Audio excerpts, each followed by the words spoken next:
আন্দোলন চালিয়ে যাওয়ার ঘোষণা দিয়েছেন বৈষম্য বিরোধী ছাত্র আন্দোলনের সমন্বয়ক হাসনাত আব্দুল্লাহ। গোয়েন্দা পুলিশের হেফাজত থেকে বের হয়ে বৃহস্পতিবার বিকেলে নিজের ফেসবুক আইডিতে এক পোস্টে এ ঘোষণা দেন তিনি। পোস্টে হাসনাত আব্দুল্লাহ লিখেন, এই আন্দোলনে গ্রেপ্তার হওয়া শেষ ব্যক্তিটি মুক্ত না হওয়া পর্যন্ত তারা কেউই মুক্ত নন। এই গণগ্রেপ্তার গণঘৃণার নামান্তর।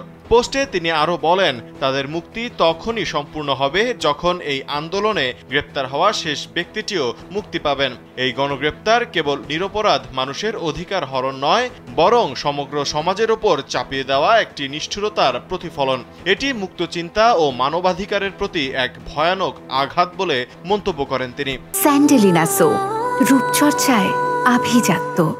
তিনি লিখেন, আমাদের এই আন্দোলন শুধু ব্যক্তির মুক্তির জন্য নয়, বরং বৈষম্য, নিপীড়ন, গণগ্রেফতার এবং ছাত্র নির্যাতনের বিরুদ্ধে। এই আন্দোলনে গ্রেপ্তার হওয়া শেষ ব্যক্তিটি মুক্ত না হওয়া পর্যন্ত আমাদের আন্দোলন চলবে।